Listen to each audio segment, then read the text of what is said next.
One guy out of Burnett I had, a child ended up moving off to Florida to under the custody of the ex-sisters. Well, Florida has, or at least at the time, has a law that allows a victim to get $50,000 a year until they're 18. So you got a financial incentive for these aunts to keep going after this. To not rectify the wrong, yeah. Right. What happens is the kid now FaceTimes dear old dad. Well, this didn't never happen or anything, but you know what? I'm pregnant. And if you don't give me $5,000, I'm going to go ahead and testify against you. So, but fortunately for dear old dad, he was smart enough to capture all that. So needless to say, that got dismissed. But these kind of situations are way more than people realize what is happening behind bars here. Culture questioning, disciple making, kingdom building. That's our what, how, and why on the Just a Thinker podcast and at justathinker.com. I am your host, Bryan Bootka. Do your views on politics require coercion, or do they follow the golden rule? Do we as Christians in America support public policies that are incongruent with a biblical worldview? If so, how would we know? We say we follow Jesus as the early church did, or that we're apostolic. Yet how often do we evaluate this against what Jesus said or what we read about in the New Testament? How should a biblical worldview inform our approach to criminal justice, education, immigration, prohibition, taxes, and more from a public policy standpoint? Remember, public policy is different than what you and I do in our homes and within our congregations. We are all capable of thinking critically about these subjects, even if we're not an expert in a particular area. But are we thinking biblically about them? Are there consequences and contradictions that we may be unaware of?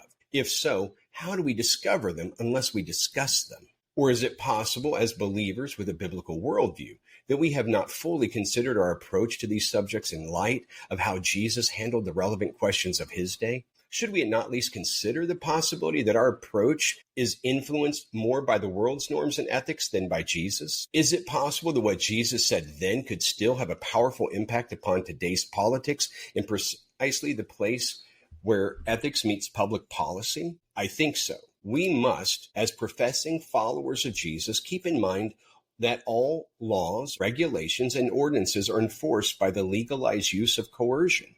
Consider what Jesus said to believers who are in a country occupied by a foreign superpower. Observe those who bring about harmonious relationships between opposing people. They are assuredly fortunate with the good life, for they shall be called sons and daughters of God.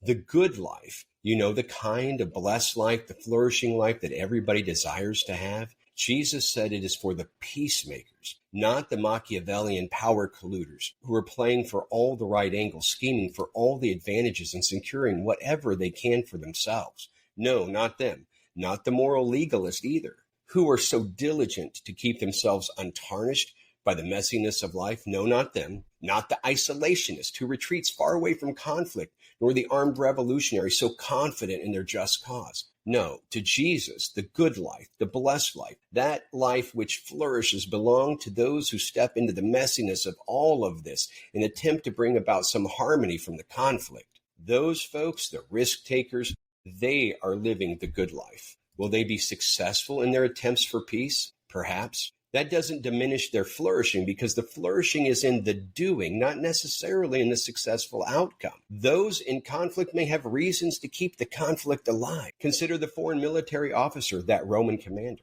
and the local revolutionary fighter, the Jewish zealot. One or both of them may have seemingly rational reasons for not wanting peace. Nevertheless, a peacemaker will try to bring these two opposing sides together in some kind of harmonious relationship. This is no trivial matter. And even if those two directly involved truly appreciate the peacemaker, many others within the wider sphere of political influence may not be so pleased. Okay, so you ask, what's the point? Everyone has reasons to justify their strong opinions of opposition against one another. The Roman commander versus the Jewish zealot, the Democrat versus the Republican, rights to ancestral lands, appropriateness of education curriculum, and the list could go on and always will. Why? Because divisiveness is easy. Staying out of it is easy. Apathy is easy too, but peacemaking is not. It wasn't then, it certainly isn't now. But just as it did then, it does now lead to the good life. And don't you and I, as followers of Jesus, want as much of the good life as we can get? Don't we want our life and the lives of our family to flourish? I think so. Although that probably means we need to reconsider how our biblical worldview and ethos shape our approach to the relevant and often contentious subjects of today, but also how to engage those entrenched in political opposition, which often includes ourselves. Just think about it. We will discuss these topics and more here on the Just a Thinker podcast and at justathinker.com. Please subscribe now, like this episode, make a comment on social media about it, and share it with friends, because this family of three living in exile, we appreciate your support. Charlie, thank you for joining me today. I appreciate you taking the time to do so. For those who don't know who you or Texas C.U.R.E is, you can correct me if I get this wrong, but you're the executive director. You're running the day-to-day with Texas C.U.R.E, and what Texas C.U.R.E does is it works with the families that have been justice impacted and inmates as well. You have a heavy focus on families that have been impacted by someone in the family being incarcerated and the extended family. You're helping make sure the inmates themselves get justice and engaging those in their family on the outside, young people to the extended family who just need all kinds of help that most people might not be made aware of. There's a lot that goes into that, and I know your organization does an enormous amount of things, but I remember you sharing that simple things that people might take for granted, like making sure kids get to go on camping trips. They're going with their family, right? But families taking some of those on the outside, they're going camping, teaching them to fish, just some things that so many who grow up in a relatively intact household might just take for granted. That's one of probably many things you do. And you also work with the legislature, and we'll talk about some of that today, but give us a better definition of what Texas C.U.R.E does. Okay. So from the legislative side, most of that is me individually. Okay. That is me, an honorably retired chief of police, me, military veteran, and formerly incarcerated. And so if I hadn't lived through that mess, I would have never believed it is what it is. And so taking the things that I've learned there, when we come up for session, I focus on what I know the constitutional problems to be. And some of it's just common sense practicality. Some of it's people have no clue how their taxpayer dollars are being wasted. And some people have no clue how the system that is supposed to be a system for rehabilitation fails horribly to many. I'm sure most of your audience has no idea that we have almost 8,000 incarcerated veterans. Yeah. About a third of them should have gone to treatment court. Election year, bad judges, bad lawyers, overzealous district attorneys, they end up in the Huskow.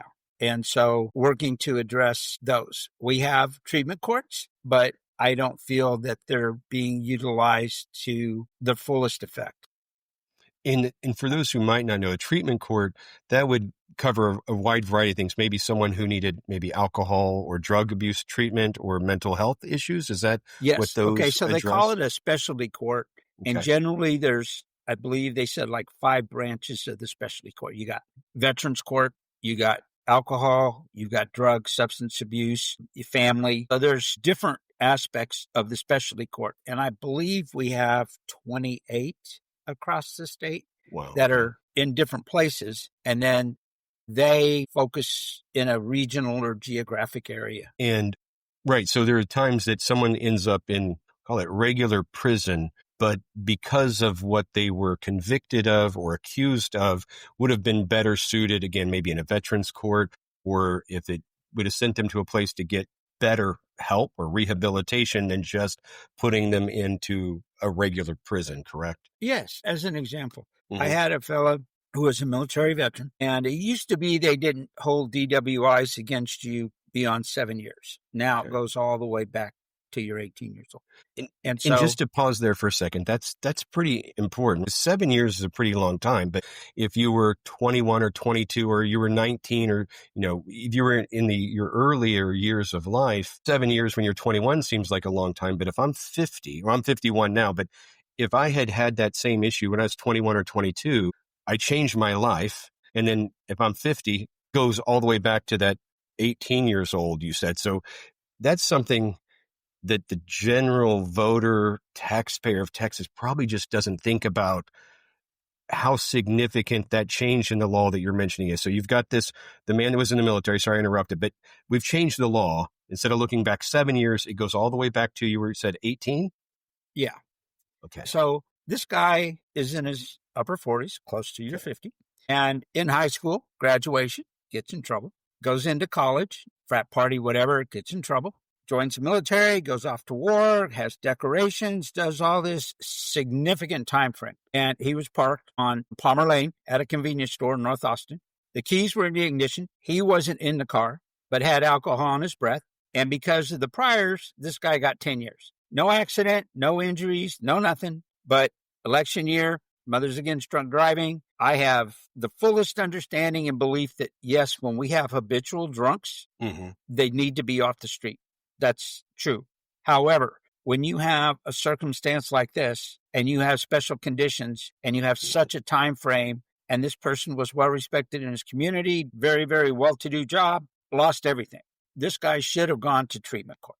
He should not be doing 10 years in a penitentiary on an enhanced sentence. And that's something that, again, so many, as you mentioned, most of us here in Texas, probably anywhere in the U.S., I realize our laws are specific to Texas. We don't realize that. We think, we need to be hard on criminals. And you're right, the habitual offender, in this case with drunk driving. But in this case, this gentleman had turned his life around, right? Most of us, Lord willing, by the time we're 40 or 50, especially as men, that we're not the same guy we were at 19, 20, 21. I'm thankful that I'm not. I'm a better person now. I'm not as good as I could be, but I'm a better person than I was then. And so this man had made changes in life, went off, served his country, been respected in the community, doing well, like you said. He's got a parked car, keys are in it. He's not driving it. He hasn't committed any other crime, but because of the harshness of these laws, both the look back all the way to being 18, and when you combine, like you said, those other things, going to the wrong court, the changes in laws that make it harsher. He's still currently in prison? No, he's out now. Okay, but he had been in prison for 10 years. He got the 10-year sentence. He's out on parole.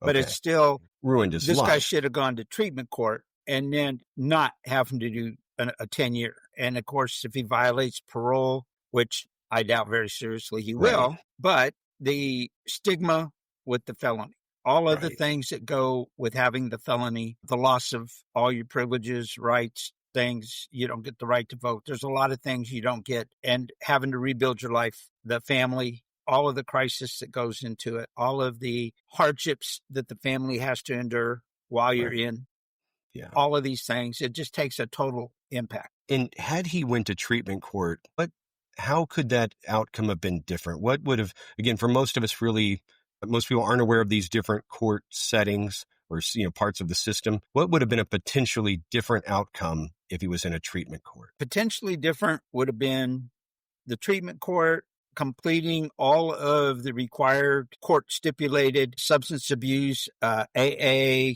whatever programming, outsourcing, whatever, continuing to do his job, family activities, building his family, bonding, doing all these things, successfully completing whatever the designated program. And then at that point, that case could have been dismissed. Okay. And so, that is distinctly different, right? So if he goes to trial in that treatment court and they say, okay, sir, you're going to do X, Y, and Z, you're going to still get to work, but we're going to hold him accountable. Right. Absolutely. And so to these different things, we've not destroyed his family. We've not taken away his and the family's source of income. He still has some accountability and the chance to make things right. So, we get to test his ability to do that without putting him in a cage that costs taxpayers even more when he wasn't really a violent criminal to begin with. And we haven't destroyed a family. Most of us just have no clue that these discrepancies, if you will, happen, right? We just assume that the justice system is just and that it does its job. And if someone's behind bars, they've earned that. And you've experienced that firsthand, how that's not the case. But like you had shared, as a prior law enforcement officer, you ended up experiencing it firsthand as well, and really sparked your passion to do these things and help men and women, but I know it's predominantly men who end up in these situations, rectify wrongs. Yeah. And from the law enforcement side, you see the crime, you report it. Okay. Right. And very seldom do you ever go to court because it gets settled out or whatever the situation is. And so what goes on beyond is not really something that you pay attention to or completely aware of. You know, certain factors exist. Okay, get a lawyer. Okay, go to court. But when you have ineffective assistance of counsel, you have more guys, especially with court-appointed attorneys, are sold out. The cases are not investigated properly. There's all kinds of issues. Some of these guys work for the DA and they're still best buds, and I'll trade you a deal. I got a better one over here that I want to get out. This guy paid me a bunch of money. This guy's just on the hook. And all these backdoor deals go on. There's another fella who is in the Texas Civil Commitment Center at the moment, and he's in for 2 sexual assaults.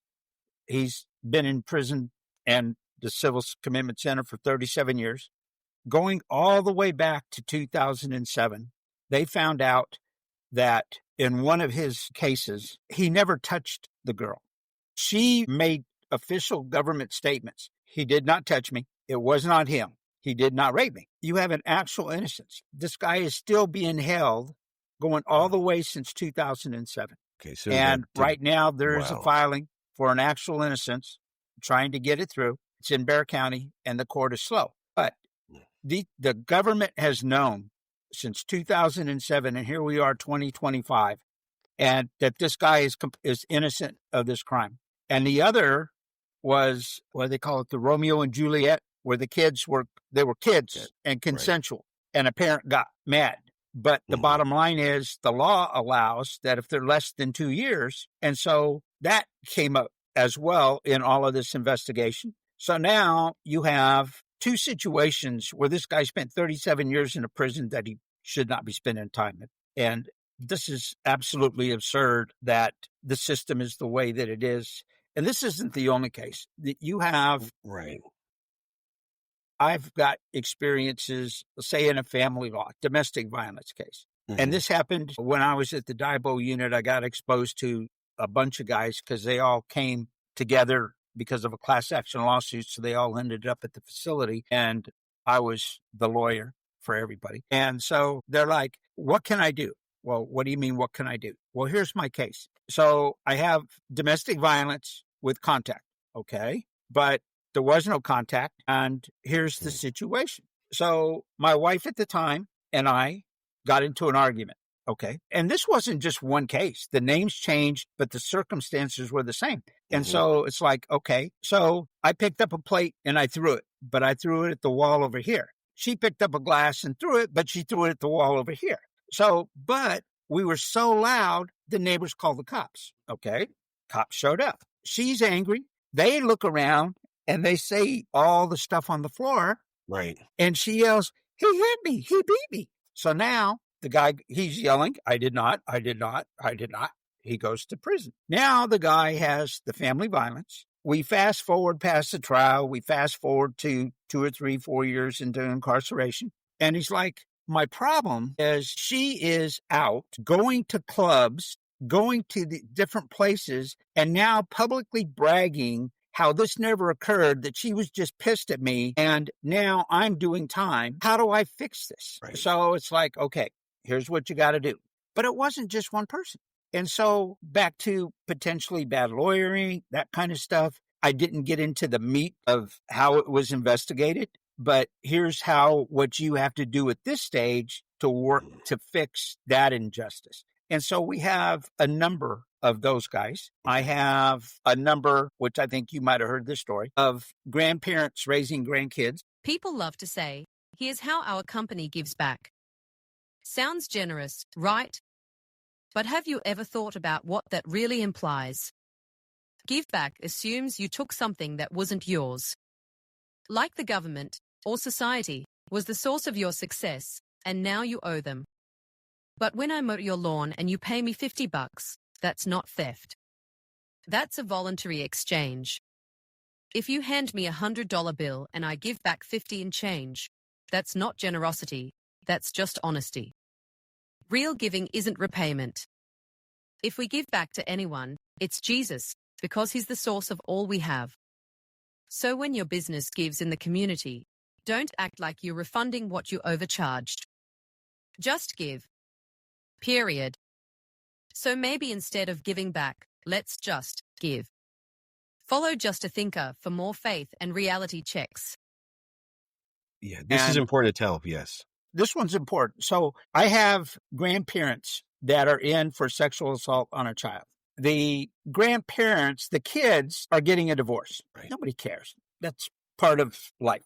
But everybody cares about the grandchild. With several of these, they're public events. And I'm talking about like a wedding, family reunion, high school graduation football, whatever the case may be. The grandparent is there with the child, and the adverse parent shows up because it's their turn to pick the kid up for whatever. And as the child is hugging the parent, you grabbed him here. You grabbed, no, he didn't. Yes, he did. No, he didn't. Yes, he did. And so the grandparent, while arguing this, also doesn't want to put a stigma on a child. Either way you look at it, this guy now is doing significant time for sexual assault on a child. And then I have multiple of these cases where the child has now grown up and now saying that never happened. I was forced into saying that happened.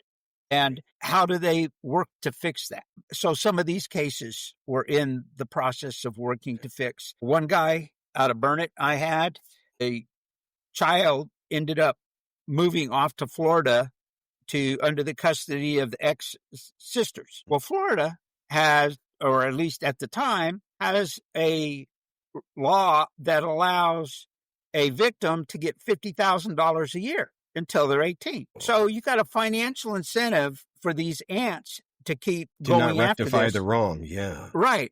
And so what happens is the kid now FaceTimes dear old dad. Well, you know, this didn't never happen or anything, but you know what? I'm pregnant. And if you don't give me $5,000, I'm going to go ahead and testify against you. So, but fortunately for dear old dad, he was smart enough to capture all that. So needless to say, that got dismissed. But these kind of situations are way more than people realize what is happening behind bars here. And I think that's probably the difficult thing for most of us to really comprehend and wrap our minds around, so to speak, right? Because as you mentioned, these examples are one of many, not one of few of just the rarities. It's far more frequent than most people realize. And it is difficult because the typical citizen, you're working hard, you're trying to provide for your family. The politics there's so much that happens. It just gets overwhelming. And then to that mental discomfort of thinking, wait, but Charlie, we voted these good men and women in, or the good men and women of the parole board, or the district attorney, or these judges, or the law enforcement officers. I'm trusting that they're doing their job and that these are rarities. And you know, your own experience where you get involved and you realize, no, it's not. And it's really uncomfortable, right? As you realize this or you experience it yourself. And it does become just almost overwhelming, I think, to the typical citizen of Texas to go, well, now what do I do? Right? Because you want the bad people, so to speak, behind bars. And I've learned just from the little time I've been involved with prison ministry that the justice isn't equally distributed, right? I've seen murderers getting out in less than 20 years and people who were, one particular gentleman, I'm assuming that his wife's story was accurate for discussion's sake, that had been involved in I don't know if you call it a robbery, what the technical term was, but he was one of three men who broke into an ATM machine. He was the getaway driver. They took the cash out of the ATM. And he spent 30 years in prison, and he was the driver. No one got hurt in that event. Now, I think that if you steal things and you damage things, you should be held accountable, make restoration. But this man spent 30 years in prison. So here's how that kind of works. So you have three guys, the getaway driver, and you have two guys. I'll just throw an example. Mm-hmm. They go into a liquor store. They all decide they're going to go stop and buy beer, just off the cuff. Right. They drive up. The guy's in the car. The other two are going to go buy the beer. One guy all of a sudden decides, I'm going to pull a gun and rob the beer. Now, the clerk goes to get his gun. The guy shoots him. Now you got a murder. Right. The guy standing next to him freaks out. He didn't pull the trigger, but under the conspiracy statute, under the law of parties, they were there. And so the getaway driver, who really wasn't a getaway driver, he was just a schmuck behind the wheel waiting for them to go get the beer to come out. But for sake of argument, he is now the getaway driver. Right. So the other guy goes to cop the plea. So you got two guys that cop a plea so they don't have to go to trial. He admits it and he rats off the other two. Well, Joe Bob was with me and Tommy was out driving the car. So because they took the plea and the guy, the shooter, was guilty, he probably got 4 to 5 years cooperating witness. Right. The kid out in the car, I'm not guilty. I had no earthly idea. Well, under the law of parties, you are guilty. Okay. So too bad, so sad. He fights it. And because he takes it to trial and he fights it, that's why he gets 30 years. Gets the higher. So you got the actual shooter getting a lesser sentence because he wanted to cop a plea. And the guy that had really, truly nothing to do with this and was totally caught by surprise now gets jammed up because in his mind, and the reality was he really had nothing to do with that. But the law of parties, and even with the federal conspiracy statute, you have to have the discussion about the crime, and then one person has to effectuate the crime. Yeah. But if you don't have the discussion and not all parties are aware of what is transpiring, then you really don't have a conspiracy. And that's where a lot of this problem comes in. So in that piece about the plea, that's probably what happened in this case. Now, I assume all three of these guys knew they were going to break into the ATM machine, but the way you described the thing, because none of the three people hurt any person, but probably that example of one or two take the plea deal. The last guy who's spending 30 years didn't react fast enough. And it's just, so those are interesting things. He wasn't saying I was in as just like, whoa, this is a lengthy sentence. And as someone on the outside looking in and going to, in this case, it was a prison ministry. It was a marriage event. Him and his wife managed to stay married for those 30 years. He was about my age. And it was just now he would have got out this summer. But so interesting because in my mind, I was like, that would never that's what TV shows talk about. That doesn't happen. And this guy was in a max security prison in Texas, right? It was not easy to do those 30 years. And I think that leads into a good place where you had shared at one of our group meetings that, again, you mentioned here, you work with parolees or those guys about to get up on parole to help make sure they're doing everything they can to be a good citizen. And that these are the guys who should be released because it opens up a spot for a real bad guy, but they've been rehabilitated. They want to go and do the right thing. And then you had shared, and I'll let you elaborate, that before before this session, the parole board released some real bad guys. And then we end up with some of these harsher laws. And that's one of the reasons I want us to talk to you, because I thought it was so interesting. A man who had been incarcerated himself, you work with guys who are trying to make a change. When you point out I'll call it an irregularity, an unusual thing, or at least seems really unusual to me, that the parole board would release guys that shouldn't be when there's a huge amount who should. I was like, no. Again, it's just, most people don't think about that. So do you mind sharing a little about what I'm talking about? This might have happened many times in Texas. I'm not sure, but it certainly is something worth discussing. As a law enforcement, you're a trained observer. Okay. My military, trained observer. When something's not right with this picture, pay attention. Situational awareness. And so, pardon? Situational awareness, right? Exactly. And so I got kicked out of prison in 2018, June 1st, 2018. June 2nd, I became an advocate. So I was there for the 2019 legislative session. So we were working to push for independent oversight because there is no effective outside the agency. TDCJ is its own police, its own everything, and there's no outside accountability. And so we were pushing to get a true bona fide independent ombudsman's office, which really truly does need to happen to fix a lot of constitutional wrongs within the TDCJ. And so I bet most Texans would think we have such a thing. I wasn't even. Well, we have an office of the independent ombudsman, so everybody believes that, but it's not independent. Okay. It is under the Board of Criminal Justice. It used to be TDCJ until it looked like we were going to get a bill that actually had it removed. And then they came around the back door and said, well, you don't have to file the bill now because we're taking it out of TDCJ and we're going to move it under the Board of Criminal Justice. And it's separate. It's separate, but it's not separate. They don't investigate crimes against the inmates or other officers. There's all kinds of things. It's not an actual independent ombudsman. So there is a problem there. But one of the things that was coming up was parole, good time. Because as you're in a prison ministry, you see people that are trying. You see Right. guys that, try to get rid of their gang tattoos and have really converted and are really committed to rehabilitation. Yes. And so we're working on this. And I noticed that about 6 months before we went into session, a whole bunch of violent inmates were released, but not necessarily. I just knew that they were released because what had happened, I saw them being released, but nothing happened until we got to session. And then in the hearings, as we're talking about parole, well, Joe Bob was released on parole and he went off and he killed somebody. And this guy went off and robbed somebody. And this guy did this. And we just can't let all these violent criminals out. And so good bills are getting killed. And so I saw it in my second session. And then in my third, I went and I did an open records because it's like something's wrong with this picture, really, really wrong. And what's going on with this picture? And so I did an open records from January to July of that year. And it came back. It was 1,733 violent offenders, first release, no review. And then it sounds pretty clear. The first release and no review. For those who might not. In other words, their first time up for parole, they're released, no, just gone. You're done.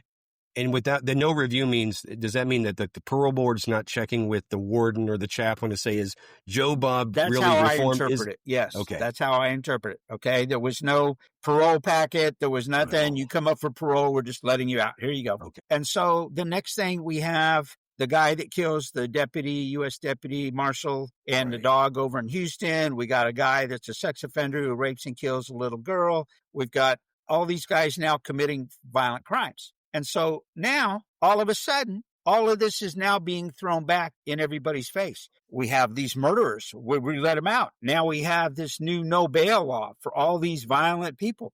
And it's like, okay, so we have the government setting up failure. And for those people that are really, truly trying, you're literally closing the door on their face. Right. You can't manage the prisons. You're overcrowded in the jails. And now you're taking qualified people. We've got almost 40,000 inmates that should be out of prison working, being productive, rehabilitating, and they're not getting their parole because of stupid stuff like this. That's a lot just to think about, to underscore that number. So you and your group and other groups are working with inmates that are coming up for parole. They're doing the work, right? There are classes, there are different things that inmates need to do to qualify for parole. It's not that there are 40,000 people in Texas prisons.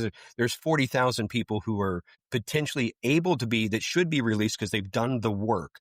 They're showing the rehabilitation, and we're not. And at this last session, 1,700 really bad guys were let out that shouldn't have been. Correct. And yet even if we'd have let out 1,700 of the right guys, that would have still meant there was almost 38,000 that would be in, tell me this right, the leftover 38,000, they would still be safe in society because they're showing that they're doing the work. It is completely messed up. We're not only we're letting out the wrong guys while we have an enormous, 40,000 inmates. That costs taxpayers tens of millions, hundreds of millions of dollars a year. It's an enormous amount of money. Yeah. And their jails are backlogged. Got people, when you come out on parole, unless you're medically exempt or you're really, really old, you have to work. So you got people that don't want to go back, that really want to work. They do have skills. Look at all our veterans. And people are hurting for employees. Right. Yes. And we've got a skilled labor pool that we can't get out there to get to work. And it's just the medical and all kinds of stuff. And so one of the things that I argued this last session, and I'm going to go back again, another one of these critical observations of government stupidity. We have a civil commitment center. Okay, so let's say you decide I'm going to go commit suicide. I'm tired of life. You can be civilly committed, evaluated by your family, and civilly committed to Shoal Creek in Austin or one of the psychiatric wards or a therapeutic behavior center, whatever. The Civil Commitment Center in Littlefield, Texas, is dedicated to sexually violent predators with a presumptive mentality to commit a violent crime. Okay. So we're literally spending over $200 million on 500 residents, which I know of at least 8 are actually innocent through working as a contract paralegal circumstance in my advocacy. This is the Hotel California. You check in, but you can't check out. The law says that you have a statutory 4-tier progressive therapy. And then your 5th tier is your outpatient ready to go back to society. Out of the 500 some odd people, more people have died in there since 2015 that have been released. Wow. And there's only been like 17 people released since 2015. Whoa. And this is a facility that's like that stage 5. They should be going here and then being released back out into society. Yeah, and they keep getting beat down. There's a guy named Jonathan Hitt. He's in the federal records system in the federal courts. He went after Marsha McLean, the executive director, for abuse of official capacity, official oppression, all kinds of stuff, and he won. They let him out. They let him go live in whatever state he's in now because he was winning.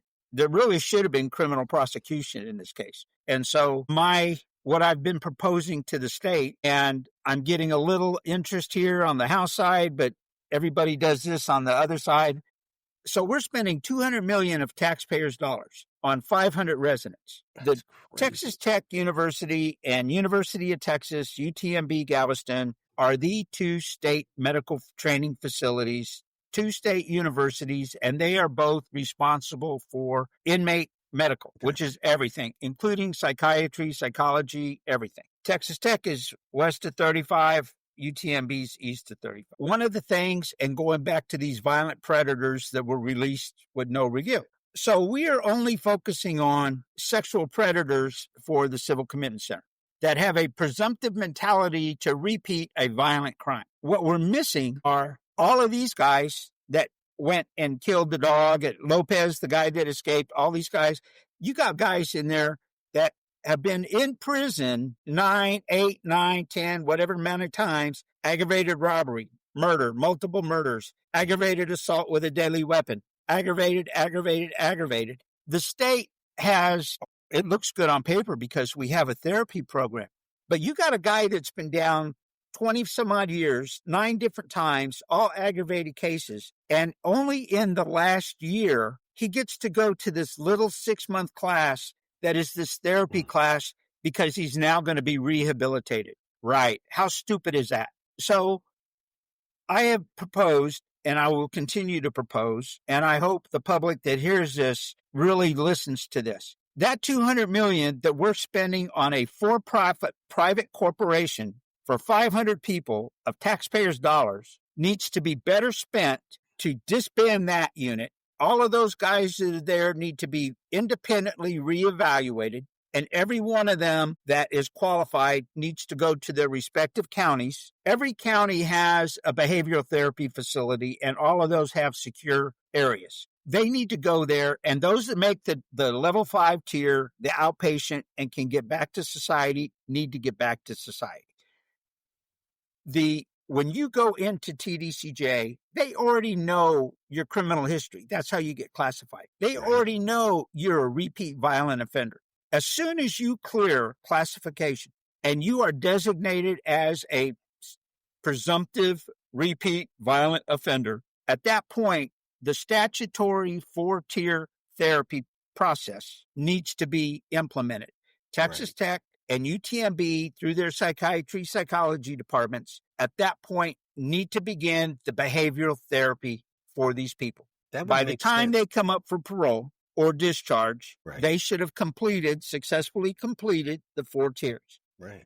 And upon successful completion, allow them, just as when they go on parole and they're sent to a secondary AA, whatever the case may be, they can do outpatient behavioral therapy for the 6 months that the program calls for and get back into the world. And so all of these repeat violent offenders that we're now getting no bail, no this, no that, you can't keep putting people in prison forever, especially when you're not treating the disease. You can't make somebody well with a internal infection if I'm only treating because you got a hangnail. And we're missing this big picture here. Right. In that last 6 months piece, most people would, when you first mentioned this, most of us on the outside would think, wait, rehabilitation begins the day you go in. And no, I could have had that offender could have a lengthy sentence, and the rehabilitation is going to start the last 6 months. And so clearly, to all of us who are just thinking about this, like, that makes no sense. If you've been in and out of prison for a long time, frequently, and if your next stay is 10 or 15 or however many years, and you're only spending the last 6 months to change. Well, you can begin the programming within 2 years of your projected parole release date or whatever. Okay, so I got a 15-year sentence. So I spent 13 years being beat down, beat with no effective attempt at all for any rehabilitation. Again, the average Texan, maybe the above average Texan, we would just assume it starts early, right? And you would think just from the management of the inmates themselves, if you start the treatment early and they start to make progress, they're going to be able not only to be a better resident of that facility, they're going to be better equipped to bring down all the challenges that come in, right? If we've started to de-escalate Bryan's violent nature and the next inmate comes in, that's going to lower that tension in there. But if you don't get me working on my stuff till towards the end of my stay, we're just creating a problem that is untenable. And most people have no clue. And we'll share your website at the end, but it's TX Cure. No, TXC.U.R.E. INC. That's right. .org. Yes, TXCureInc.org. And we'll put it in the show notes. That is one way for people to get not only in contact with you, but to learn more. What are some things that the body of believers can do? Because Jesus told a group of folks in a story that they think they're getting into heaven, and they're not, because they didn't feed him when he was hungry and didn't clothe him when he was naked and didn't visit him in prison. And so, there are folks, that was my impetus to get involved with prison ministry. Like, wait a second, there's some things that we're commanded as believers, and it's opened up my eyes, and I realized, wow, there's a lot of need out there, and there are many organizations doing the Lord's work that are really trying to make a difference. And so part of our goal here is just to help people be aware, one, that your organization exists, and to become aware of some of these challenges. But as people become aware, along with going to your website, signing up for the email, what are some other things that we really don't have an email that we put out? Okay. Everything is constantly changing. Mm-hmm. We are working to put on public awareness seminar workshops around the state where they would be physical. So Great.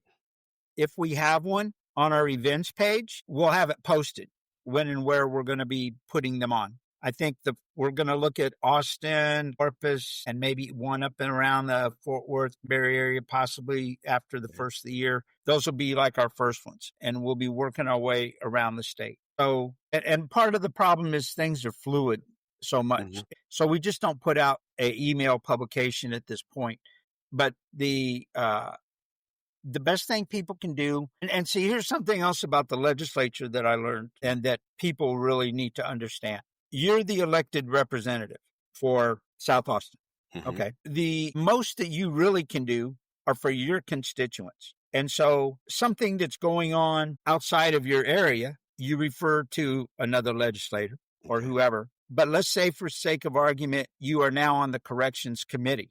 The corrections committee is the committee that is charged with oversight over the prison system, the whole criminal justice thing. If we're not in session, that's you unless you're the chair, really can't call for an investigation.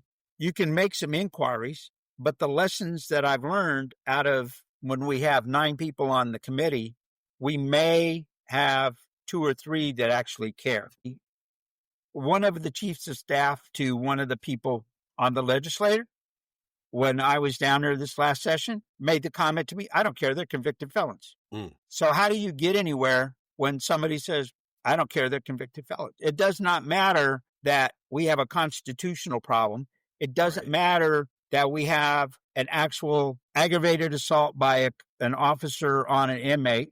So we have crimes being committed. We have wrongful deaths. We have other issues that need to be addressed that are not properly getting investigated, and nobody cares. And so you're not on corrections, you're on energy.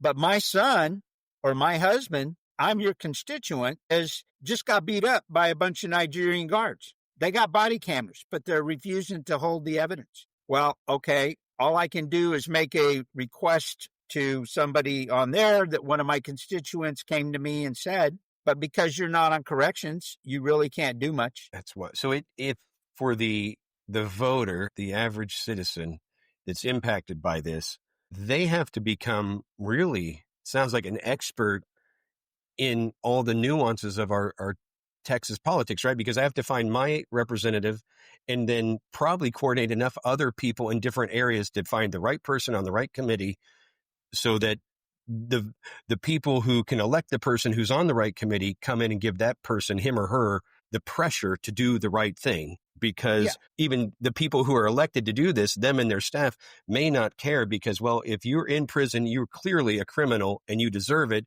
So I don't care if they slap you around or take your life. That's your fault. You should have been a better person. Exactly. Not my problem. But you count. Don't get me wrong. You count. Right. But you only count when that bill has had a public hearing and is voted to the floor, and now you have your vote to pass or fail a bill. And then you're in the House of Representatives, and we have an overwhelming bill for positive reform that gets passed by the House. But because the chairman of criminal justice in the Senate refuses to give it a public hearing, it dies. So unless we get both houses, we get the House all day long. The House is really, really, really into consideration, reform, concern for the constituents. For the last multiple sessions, it's always gets blocked at the Senate, always gets blocked at the Senate. And if you can't get the public hearing, you can't get a bill. That takes a great deal of tenacity and coordination. And I can appreciate for the average person, maybe again, even the above average citizen, if my family's been impacted by this, if I've been just as impacted, at some point I'm going to be so tired. Right? I've already got my family member who's maybe in prison and not being treated correctly. As I learn the ins and outs of this, that itself is overwhelming. If I'm down there trying to fight for this and trying to coordinate the numerous discussions and whatnot, it would just be overwhelming, just overwhelming. And I can appreciate how at some point people just give up. They're like, I can't. It's challenging, even if we had a really good infographic with little pictures of all you describe. This is very complex. It is. If I didn't have my background and had not lived through this, there is no way. The average person, even the people on my board, even the people that I deal with, even within the system, it's overwhelming and complex to them. People want to try. Look at you. You're in the prisons. You got the ministry. You're doing these things. We're trying to make a difference. But even just in the little things that you and I have discussed and the stuff that you're hearing, it's like, it is unbelievable. It's like it is. So in general, we're bringing some awareness, and I hope that other believers, as you hear this, one, certainly the number one thing we all can do is we can pray. Scripture tells us to pray for our leaders, whether you like the little R or the D or whatever's beside their name, pray for them, because divine intervention, we all need that. We can become aware. And I have found that in the aspects that reaching out in love prison ministry does is that the inmates, many of them are very eager for people from the outside to come visit them. And they're genuinely appreciative. Like, Charlie, the amount of humility I've seen from violent men who are being reformed. Like, my goal, Charlie, is when I go in, I try to find the biggest, meanest looking guy who doesn't look like me and be his friend. Right? That way, if something goes sideways, which it hasn't, I've got a friend. But beyond that, I've watched these men who I find out often later that they were murderers have a sense of humility that is overwhelming. And you can see a change in them, and they genuinely, again, they appreciate people from the outside. So one, there's a great opportunity to go and serve and minister to those men. And then you get to learn and see what you're talking about. There are many of them that are doing the work on the inside to be able to be paroled. And I've heard, again, many of these men, after they've come to the Lord or reconnected and made a renewal with their relationship with God, have said to me, and this has been many people, just like you have many people who have been hurt and harmed, many of them say, Bryan, I need to be here. And I'm like, what? I needed to be here in prison to get my life right so that I could be, a better husband, a better father. Charlie, it's hard for us men to admit anything we've done wrong but how many, that alone, and I could tell they were very sincere, right? Because I'm not on the parole board. I can't help them. But these were men who were like, yeah. And I remember talking to one guy, Moses. Moses has been incarcerated for about 10 years. He goes, well, 2 years ago, I came to the Lord. And he goes, I realize I need to be here for all those reasons. I said, well, Moses, how did you feel 3 years ago? Oh, 3 years ago, I hated this place. I said, okay, so your conversion, you're coming to the Lord. He goes, yeah, I realized that God needed to put me here so I could understand the things I need to do to be a better man, a better husband, better father. He has kids, a variety of ages, some adult, sons, and he's working diligently so that when he does get out, he's eligible for parole. I'm not sure when, but I know he's eligible to get out. He doesn't have a life sentence. I fully expect him to work very hard, along with many other men in the same way. So if people can get involved, that's good. Pray for our leaders because they need that. And for people who feel a tug, when you hear things that Charlie says, there will be people who appreciate in the nuances of politics and maybe want to get involved. And you can go to Charlie's website, find ways to get involved, because that should, as believers, these things should, I say, bother us, right? They should make us feel some compassion that, yes, we do want to protect society from violent people. And at the same time, it should really bother us when either innocent people get convicted, and that happens a great deal, far more than is comfortable to think about. We lead the United States in wrongful convictions. And that's so hard to hear. It's just so hard to hear, and it's painful. I just listened to John Grisham's book, Framed, which is nonfiction, and it was talking specifically about different cases of men on death row who've not only been wrongfully convicted, each of them were actually innocent, right? Not just wrongful convict, like these were nowhere near, and it was so difficult to hear, Charlie. It hurt to hear. It was just difficult. So these things, again, should bother us as believers. We want the bad guys in prison. We want them to get the appropriate amount of justice. We want guys, when they're doing the work, to get out and they're eligible to be made free so they can be a productive member of society. There are numerous ways to be involved. And again, hopefully just bringing some attention to it will be helpful. We'll share your website in the show notes. What may be some other things, or maybe a last thing, because we could talk about this for hours, that you would want someone to know as a believer who's probably, again, maybe they're not involved in prison ministry, maybe they've not been justice impacted, maybe everybody in their family is generally law abiding, they get the occasional speeding ticket. What would you leave them with to think about, to pray about, to do? We've adapted and implemented a youth ambassadors program. This started out for kids of incarcerated parents and grandparents. I was doing a public presentation, and a CASA person was there. And would you consider CASA kids? The kids themselves are impacted. The parents are schmucks, but the kids are impacted. Our treasurer is a former CASA, and the short answer was absolutely. It's a prevention and intervention program. Mm-hmm. Our goal is to keep these kids from ending up over there. A lot of the kids don't have direction, they don't have mentors, and they don't have a lot of life skills in certain respects. Okay. And so we opened the door to the CASA kids. And then the next weekend I was doing another presentation, and would you consider kids of parents on probation? Well, yeah, of course. They're one violation away from going. So we have opened our door to all impacted kids. And this weekend, we're taking families out to Davis Mountain State Park and to the McDonald Observatory. The kids are going to spend the whole day learning about space and science. Nice. We've got another group taking some of the impacted kids to a Christmas concert in Round Rock. And so a couple of weeks ago, we went to to Cedar Hill State Park. Kids have never been fishing. We had a fishing tournament. So they got to learn how to make pancakes, and they cooked eggs, and they did all their own life skills. And then they learned how to run a hook, and they got to go fishing. And before that, we took them over to Canyon Lake. So we're working on events around the state. We took a bunch of kids to the Air Force Thunderbirds, and we actually got a youngster recruited right there on the tarmac.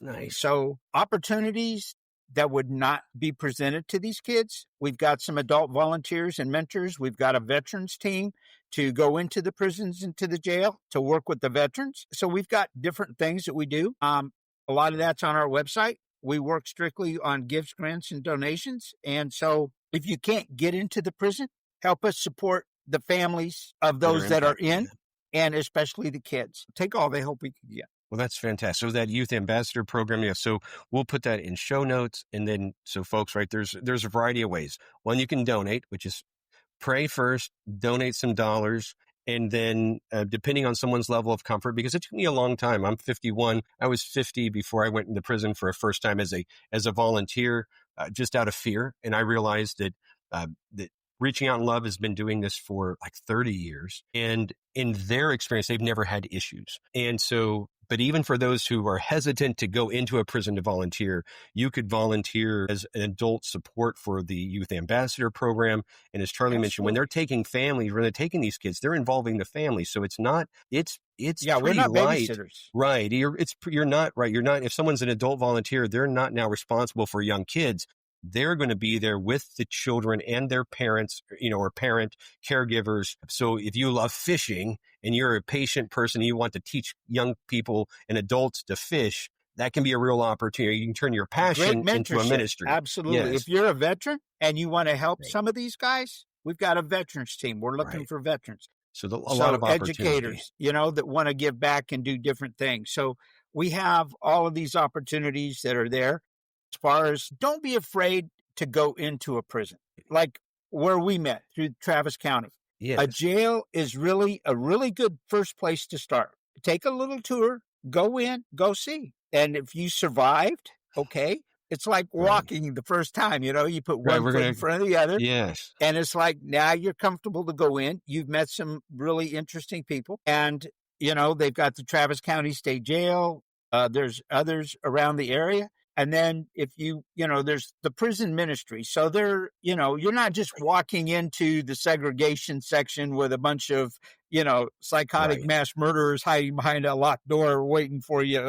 Right. Yeah, it is. No, thank you. That's good to point out. It is relatively organized. And yes, the Travis State Jail, the Travis County Jail, those can be great places to get your feet wet, so to speak. And you do find, like I said, my experience was, and our pastor will say it's life-changing. And it certainly, it certainly was for me, because I feel like I go in, give $1 of my effort and get 10,000 or so in return, because again, when you're doing it, whether it's a prison service or you're going in for mentorship, these are men or women, if it's a women's prison or, the jail, where they're looking to grow and improve. And I found them genuinely to be appreciative. And you find those men and women whose lives they've changed in there, or they've come back to God, and it's been that wake up call. And it's a great experience for the volunteer. So you're right. There's many ways to get involved. We've got one more program that I think is really important for anybody that is an employer or works for somebody that's open-minded. We are looking for second chance employers. We have all these guys that have skills. Even a janitor in prison has OSHA, has inventory, has responsibility, has skills. When they get out, they need to work. They want to work. They don't want to go back. And we we are partnered with Wayland Baptist University in San Antonio, the Institute of Professional Development. We have an accredited work-life experience certificate program, which is basically occupational education, and it is their knowledge, skills, and abilities. And so I would go to you, Bryan, say, I want a job. Here's my resume. These guys have the scarlet F on their head. Here's my portfolio. Take a look. This is their knowledge, skills, and abilities. We got all these veterans that have got these skills. And so when we have an employer that sees that Wayland certificate, the Texas C.U.R.E. Wayland certificate, that's an earned certificate. This guy took the time to want to do this class, doing what he's doing to get parole, wants to go to work. This guy's going to show up on time. This guy's going to be committed to wanting to better his life. He's probably going to be a really good employee. So we're looking for second chance employers. In addition, that you get the work tax credit for up to the first $24,000 of their wages. You get a tax credit in addition to whatever benefits for second chance employment. Those are fantastic things. I'm glad you brought that up. Yes, as we wrap things up. So second chance employment, and really to underscore that, you mentioned what a good employee they'd be. And that's generally when I've talked to anyone involved in second chance employment, say, when you found the men and women who've done the work, the certificates, they've taken either skills they had before prison and enhanced them, or they built those skills while in prison, and that they're out and they want to stay out, and you've given them a chance at dignity, that they become really, really great team members and will be very loyal. And that is one of the things that the person who might be like, I don't know if I can go into the prison. That's a little scary. Well, if you are an entrepreneur or you run a business or you're in leadership where you can make those hiring decisions, giving that person dignity, that's going to keep them out, right? Because if I can go to work and work hard and just provide for myself or my family, that's a huge load lifted off their shoulders, right? That's one giant piece of that puzzle that will keep them out because they don't have to go back to their old way of life. They have, and you're right, that having to check that felon box becomes such an issue. So if you're listening to this, you go, well, I can pray. I might come help some, young person and their parents learn to fish. Those are fantastic things because those are really, you're pouring into people.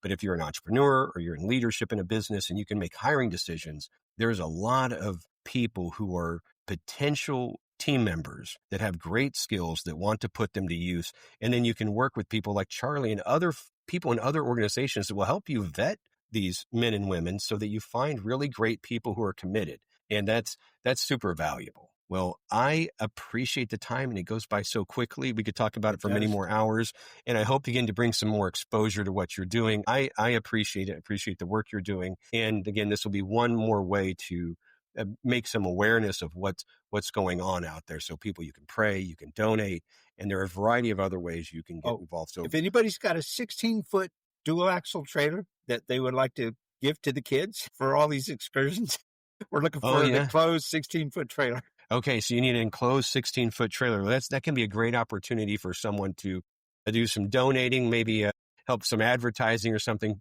put it on the side of that trailer. I'm sure Charlie wouldn't mind, so they can move all the things. Oh, no, not at all. We definitely recognize our sponsors and supporters. Yeah. Absolutely. All right, so a 16-foot dual axle trailer. Maybe we can get one of those for you for Christmas. So if someone's out there, you can make that donation. You have an extra one, or you're just going to buy one for Texas C.U.R.E. So Charlie, thank you for your time today and for sharing all this, and we hope to extend your reach, my friend. Bryan, thank you, and God bless you for everything that you're doing and the mission that you're on to better people's lives. Thank you so much for having me. Yeah, thank you.